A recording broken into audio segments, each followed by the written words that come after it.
ESPN is proud to present this commercial-free telecast of Sports Figures, supporting education for America's youth.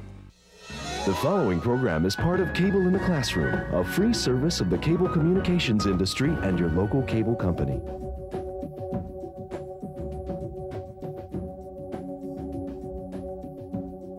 ESPN Sports Figures, where sports and science go one-on-one.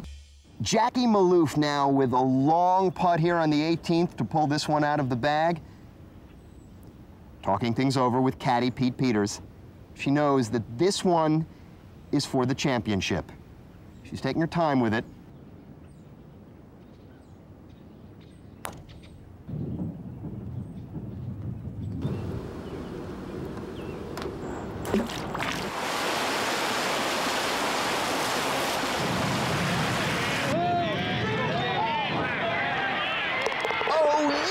Maloof pulls off a hole-in-one out of thin air here on the 18th.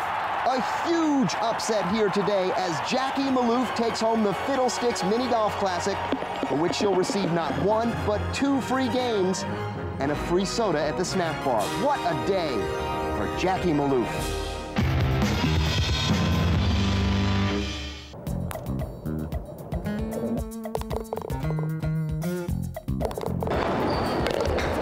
Sports Figures, put your brain in the game. I don't know what the big deal is about putting. I mean, it's really simple, right? You just aim the ball at the hole and you hit it. Simple. Actually, putting's probably one of the hardest things in golf. It's probably one of the hardest things in sports. I mean, think of all the things you have to consider. First of all, you have to gauge your distance to the hole. And you're not allowed to use a tape measure. Next, you have to figure out the slopes of a green.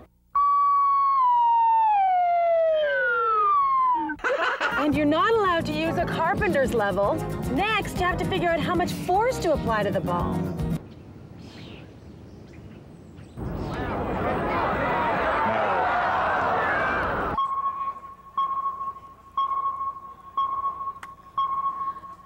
And you're not allowed to use this guaranteed putting force calibrator.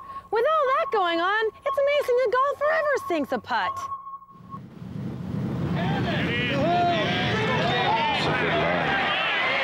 Yes! Golfing's that guy's business. That's Brad Faxon. He won the Freeport McDermott Classic, and he's the #4 putter on the PGA Tour. So I'd say he knows a thing or two about rolling the ball. So Brad, how do you do it? What's the secret of putting?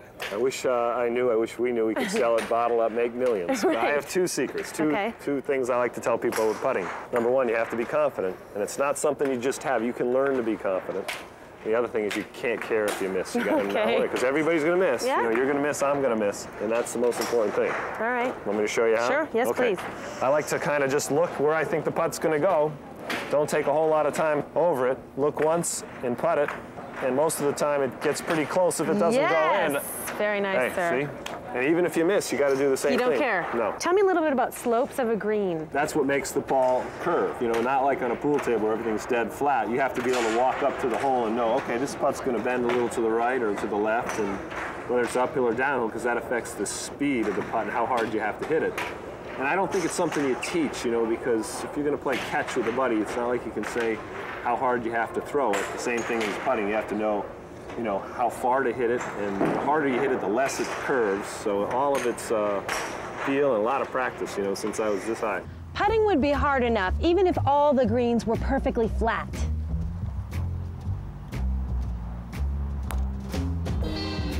But they're not. Greens on a golf course have all sorts of little hills and valleys on them, and that can make getting the ball from here to there pretty complicated.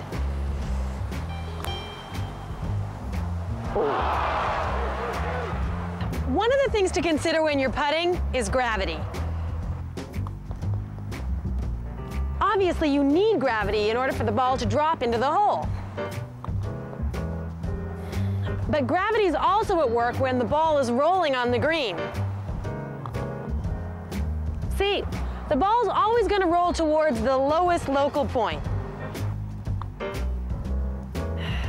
We call this a gravitational potential well.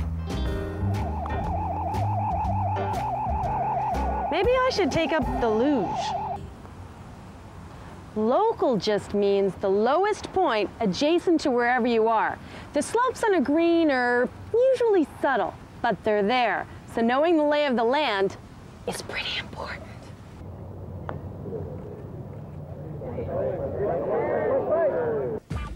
There's a word for the shape of a surface. It's called topography. This is a map, right? It maps out roads and highways and rivers and towns. Check this out. This is a map of the exact same area. It looks pretty different, right? Because it's got all these little squiggly lines all over it. This is called a topographic map because what it maps out isn't roads and highways. It maps out topography. Topography is the shape of the land, the hills and valleys and flat parts, whatever. It comes from the Greek word topo, which means place, and the word graph, which means graph, a graph of a place.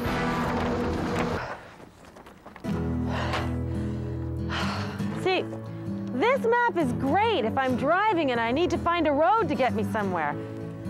But if you're hiking, you want to have a topographic map along.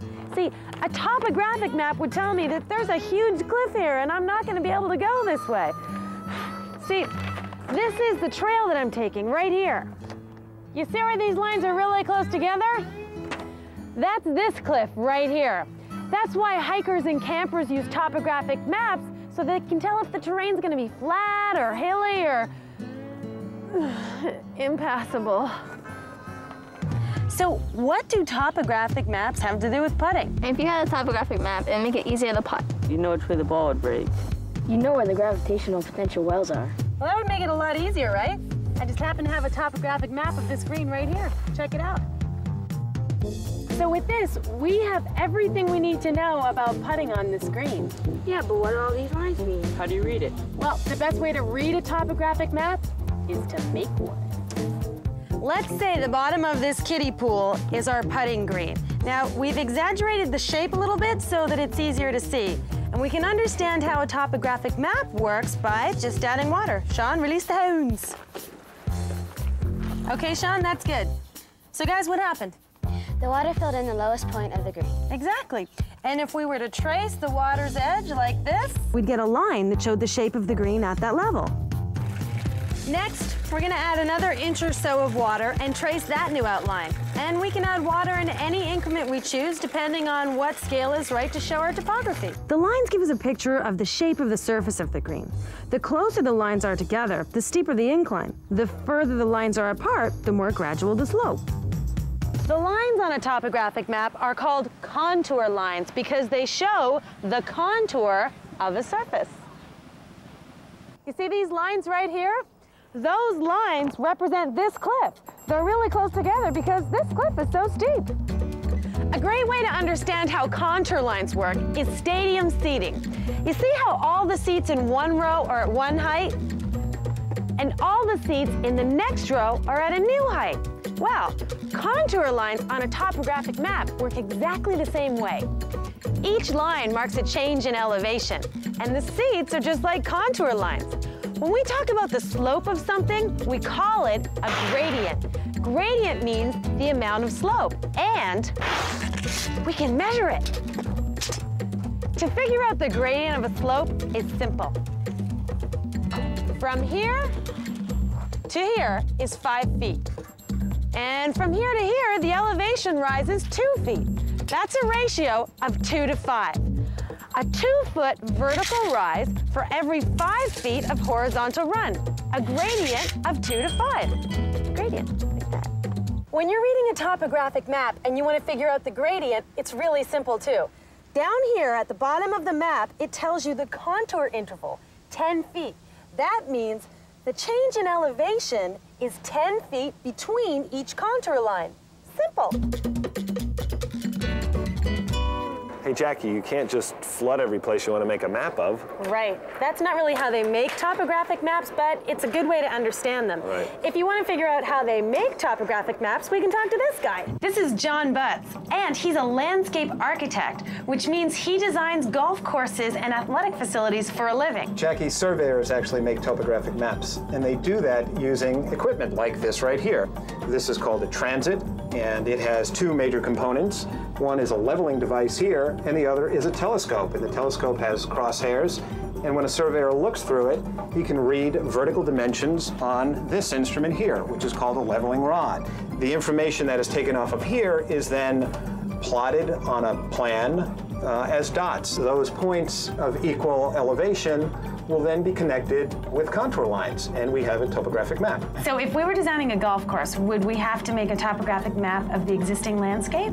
We would get an existing topographic map from a surveyor, and we would work with that plan to create our own plan. That plan is called a grading plan, and the grading plan shows the manipulation of the contours to create the various landforms that we like to create in a golf course.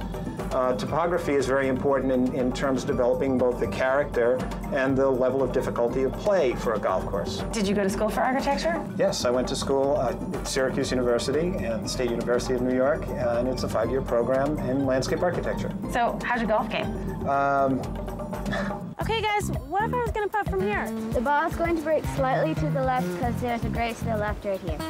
There's a pretty steep grade up to the holes. You're gonna have to hit the ball hard enough. Okay, so I'm gonna have to putt to my left and give it a little extra gusto to get it all the way up the hill and in the hole. All right, here we go.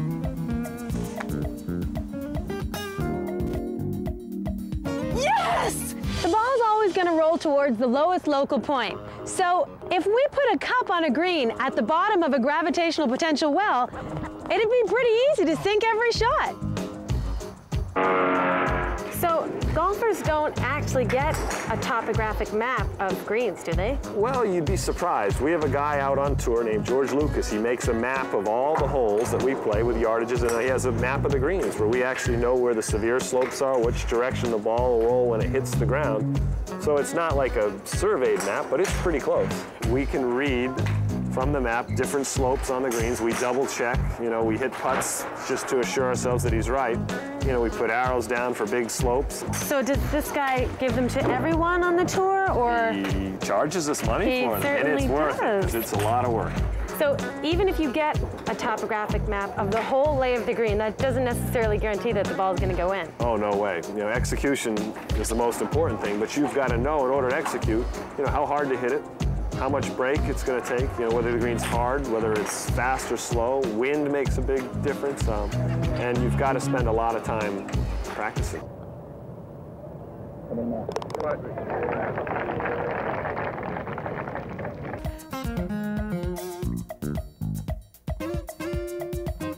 I'd like to thank Brad Faxon, John Butts, our students, Melanie, Kimberly, Sean, and Brian, Fiddlesticks, the Eagle Quest Golf Dome of Rhode Island, and the Exeter Country Club.